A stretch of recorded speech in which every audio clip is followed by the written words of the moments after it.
Student, मैं आपका दोस्त अंकित इंडियन पॉलिटी की क्लास में आपका स्वागत करता हूं। स्टूडेंट, तो आज की क्लास में हम स्टार्ट करने जा रहे हैं फंडामेंटल राइट्स। स्टूडेंट, क्या स्टार्ट करेंगे? फंडामेंटल राइट्स, जो यूपीएससी का फेवरेट टॉपिक है। यहाँ से हर साल एक क्वेश्चन मतलब फिक्स है, आना ही है। तो लंबी क्लासेस होगी तो मैं हर क्लास में एक आर्टिकल कवर करने की कोशिश करूंगा। स्टूडेंट, चलिए शुरू करते हैं। तो देखिए स्टूडेंट, तो पहले तो आप ये चीज याद रखना student, fundamental rights Indian constitution के पार्ट 3 में लिखे हुए हैं। कहां लिखे हुए स्टूडेंट? पार्ट 3 में, आर्टिकल 12 से लेकर आर्टिकल 35 तक। तो ये चीज याद रखना, फंडामेंटल राइट कौन से पार्ट में? पार्ट 3 में, आर्टिकल 12 से 35 तक। समझ गए स्टूडेंट? तो ये चीज भी याद होनी चाहिए आपको, फंडामेंटल राइट्स। अब पहला क्वेश्चन आता है, why do we need rights? भाई राइट्स की जरूरत क्यों है, बताइए स्टूडेंट्स। तो the state is inherently powerful, constitutional limit are necessary to prevent arbitrariness. मतलब क्या हुआ इस लाइन का स्टूडेंट, कि स्टेट बहुत ज्यादा पावरफुल है। अगर उसमें कॉन्स्टिट्यूशनल लिमिट नहीं लगाई गई तो वो अपनी मनमाई मन मर्जी करेगा, कुछ भी करेगा वो कल। जैसे कि इंदिरा गांधी ने इमरजेंसी लगाई थी ना इमरजेंसी। अब आप जानते हैं इमरजेंसी में फंडामेंटल राइट वायलेट कर सकते हो, तो ऐसे अपनी मर्जी से कुछ भी करेगा स्टेट। इसलिए कॉन्स्टिट्यूशनल लिमिट लगाई गई है कि अपनी मर्जी से कुछ भी नहीं कर सकता। समझ गए स्टूडेंट? राइट्स आर एसेंशियल और ह्यूमन एग्जिस्टेंस। अब राइट्स इतने इंपॉर्टेंट होता है, अगर राइट्स नहीं होंगे तो ह्यूमन एग्जिस्टेंस ही नहीं हो पाएगा, डिग्निटी नहीं आएगी उनकी, ना उनको किसी चीज का फ्रीडम मिलेगा। इसलिए राइट्स बहुत ज्यादा इंपॉर्टेंट है स्टूडेंट। अब मीनिंग क्या है फंडामेंटल राइट का? Fundamental right are the right of individual. Fundamental right किसको मिले? इंडिविजुअल्स को मिले। स्टूडेंट, किसको मिले? इंडिविजुअल को। कौन दे रहा है? Provide by the constitution. कि फंडामेंटल राइट ऐसे राइट है जो इंडिविजुअल को मिले, और प्रोवाइड कौन कर रहा है? कॉन्स्टिट्यूशन प्रोवाइड कर रहा है। Which are enforceable against the state. ये किसके खिलाफ लगेंगे? स्टेट के खिलाफ। To ensure human existence and dignity, जिससे कि ह्यूमन एग्जिस्टेंस बना रहे और उनकी डिग्निटी बनी रही। तो समझ में स्टूडेंट, जो फंडामेंटल राइट ऐसे राइट है जो इंडिविजुअल को मिले, कॉन्स्टिट्यूशन ने दिए, और ये एनफोर्सेबल है against the state to ensure human existence. अब एनफोर्सेबल मतलब ये लागू होते हैं स्टेट के खिलाफ। अब next point, they are justiciable. तो याद रखना स्टूडेंट, जस्टिसेबल। तो जस्टिसेबल मैंने लास्ट क्लास में भी आपको मतलब बताया था, जब मैंने डॉक्ट्राइन बेसिक स्ट्रक्चर पढ़ाया था, उसमें भी मैंने बताया आपको जस्टिसेबल क्या होता है। जस्टिसेबल मतलब होता है कि आपके अगर फंडामेंटल राइट वायलेट होते हैं, क्या होते हैं स्टूडेंट? वायलेट होते हैं, तो आप कहां जा सकते हो? सुप्रीम कोर्ट या हाई कोर्ट जा सकते हो आप डायरेक्टली। अगर आपके फंडामेंटल राइट वायलेट होते हैं तो ये कोर्ट में जा सकते हो, और कोर्ट उनको सुनवाई करेगा उस पर डायरेक्टली। तो इसलिए बोलते हैं they are justiciable, enforceable by the court. अब फिलोसफिकल बेसिस क्या है इनका? Right act as limitation on state power. Basically जो स्टेट की पावर है उस पर लिमिट लगाता है कौन? फंडामेंटल राइट लिमिट लगाता है। They protect individual from state excess, मतलब ये बचाता है इंडिविजुअल को कि स्टेट अपनी मर्जी से कुछ भी उनसे ना करवाए, जबरदस्ती कोई भी चीज उनके राइट्स ना छीने। कौन बचाता है? फंडामेंटल राइट्स बचाते हैं। होप सो आपको फंडामेंटल राइट क्लियर होंगे स्टूडेंट। चलिए आगे। अब फंडामेंटल राइट का कंसेप्ट आया कहां से स्टूडेंट? तो दो तीन चीजें आपको याद रखना है, एमसीक्यू अगर में पूछी जा सकती है तो थोड़ा याद रखना student. Influence on drafting of fundamental right. The framing of fundamental right in India was influenced by. तो कहां से अपन इन्फ्लुएंस हुए हैं? तो पहला याद रखना, universal declaration of human right. अब ये कहां पे एडॉप्ट किया गया था? ये यूनाइटेड नेशन जनरल असेंबली में एडॉप्ट किया गया था। कहां पे एडॉप्ट किया गया था? यूनाइटेड नेशन जनरल असेंबली के द्वारा एडॉप्ट किया गया था universal declaration of human right. तो वहीं से फंडामेंटल राइट का कंसेप्ट आया स्टूडेंट। और United nation human right commission बने थे, उन्होंने एक्टिविटी वगैरह करी थी, वहां से अपन ने, है ना। तीसरा, judicial decision of US supreme court interpreting the bill of right, उन्होंने इंटरप्रेट किए थे अमेरिकन कॉन्स्टिट्यूशन में। तो उनका आर्टिकल नंबर 5 है ना अमेरिकन कॉन्स्टिट्यूशन का, उसमें अमेरिका के फंडामेंटल राइट्स है स्टूडेंट। टोटल 10 है। कितने स्टूडेंट? 10। होप सो आपको समझ में आया होगा स्टूडेंट। चलिए स्टूडेंट आगे। अब देखिए, एक सेकंड स्टूडेंट, थोड़ी सी मिस्टेक है इसमें, ठीक कर देता हूं मैं। ये स्लैश है स्टूडेंट, इस क्या है? स्लैश है। हाँ, तो आर्टिकल 12 और आर्टिकल 36 सेम है, जहां पे डेफिनेशन ऑफ स्टेट दी हुई है। क्या दी हुई है स्टूडेंट? Definition of state. अब क्योंकि अभी मैंने आपको बताया फंडामेंटल राइट किसके खिलाफ लगते हैं, मतलब स्टेट के, स्टेट की एक्सेस पावर से। अब बेसिकली स्टेट क्या है, हम उसकी डेफिनेशन में तो देखेंगे ना स्टेट क्या है। समझ गए स्टूडेंट?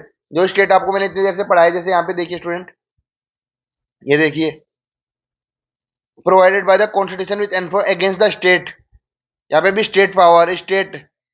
तो ये स्टेट क्या है, वो आर्टिकल 12 में लिखा हुआ है स्टूडेंट। कहाँ लिखा हुआ है? आर्टिकल 12 के अंदर लिखा हुआ है। अब देखिए student, for the purpose of enforcing fundamental right, article 12 define state by broadly. अब आर्टिकल 12 को डिफाइन किया गया है, डेफिनेशन ऑफ स्टेट दी हुई है, जिसके अंदर क्या क्या आएंगे स्टूडेंट? पहला point, government and parliament of India. Government and parliament of India मतलब यूनियन, पूरी यूनियन गवर्नमेंट की बात हो रही है, ये स्टेट होता है इसके अंदर। Second point, government and legislature of state मतलब बेसिकली स्टेट गवर्नमेंट। तो पहला क्या हो गया स्टूडेंट? एक सेकंड, यूनियन गवर्नमेंट। दूसरी क्या हो गई? State government. लोकल अथॉरिटी, तो एक तरह से मैं पंच वो बोल सकता हूं, लोकल गवर्नमेंट। ठीक है। तीसरा पॉइंट क्या हो गया? Local authority, municipality, panchayat. चौथा, other authorities within the territory of India. याद रखना, within the territory of India, जो भी इंडिया की टेरिटरी में है। अदर अथॉरिटीज में कौन? Within the territory of India और under the control of government India. एक तो टेरिटरी ऑफ इंडिया के अंदर होनी चाहिए वो अथॉरिटी, और वो गवर्नमेंट कंट्रोल करती है उसे। तो ये चारों चीजें किस में आएगी? डेफिनेशन ऑफ स्टेट में।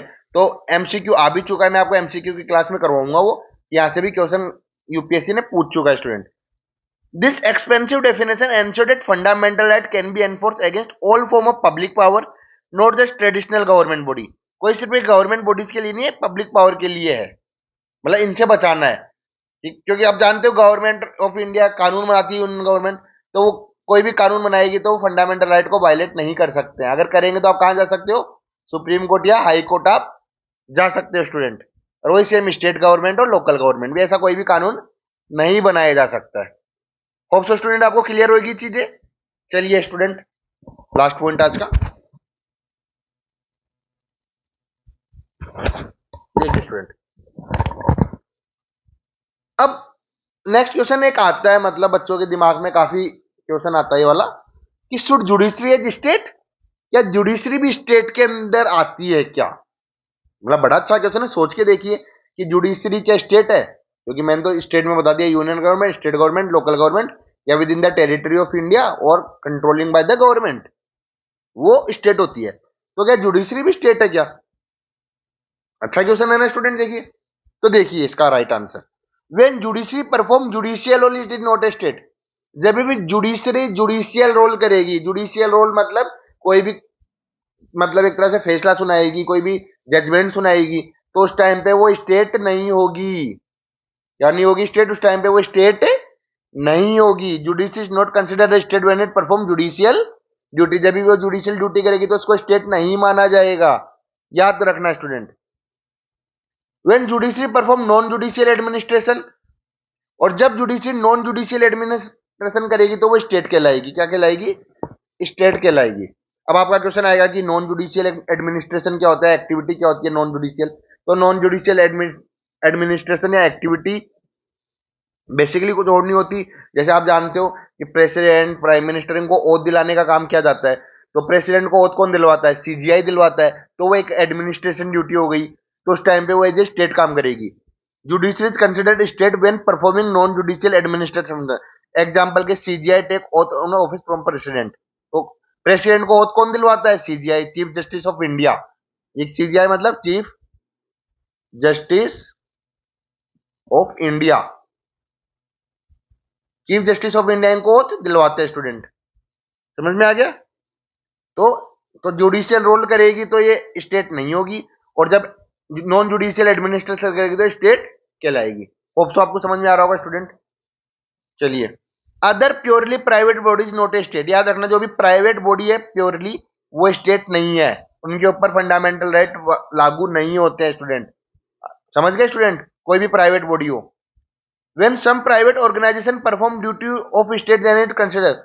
अगर कोई प्राइवेट ऑर्गेनाइजेशन परफॉर्म कर रही होगी ड्यूटी स्टेट के लिए, मतलब स्टेट की फंडिंग लगी हुई है और स्टेट का काम कर रही है कोई भी प्राइवेट ऑर्गेनाइजेशन, तब वो भी स्टेट कहलाएगी, उसको भी स्टेट माना जाएगा स्टूडेंट। क्या माना जाएगा? स्टेट।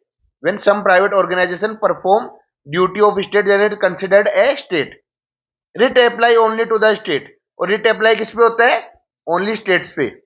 तो स्टेट में मैंने क्या क्या बताया? लोकल ये देखिए स्टूडेंट, मैंने क्या क्या बताया? Union government, state government, local government, या within the territory of India under the control of government, या फिर when judiciary perform non judicial administration, और some private organisation perform duty of state that is considered a state. इन सबको state माना जाएगा और उनके ऊपर क्या लागू होगी?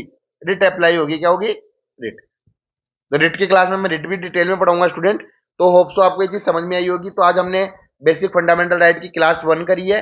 नेक्स्ट क्लास 2 लेके आऊंगा जिसमें मैं आर्टिकल्स पढ़ाऊंगा आपको स्टूडेंट, एक एक करके। तो ऐसे चैनल को लाइक कमेंट करते रहिए, शेयर करते रहिए, सब्सक्राइब करना मत भूलना, अपने फ्रेंड्स के साथ शेयर करिए। कोई भी डाउट आता है तो टेलीग्राम में पूछ सकते हैं, टेलीग्राम के अलावा कमेंट्स में भी पूछ सकते हो। टेलीग्राम का लिंक मैंने डिस्क्रिप्शन में डाला हुआ है स्टूडेंट। Thank you.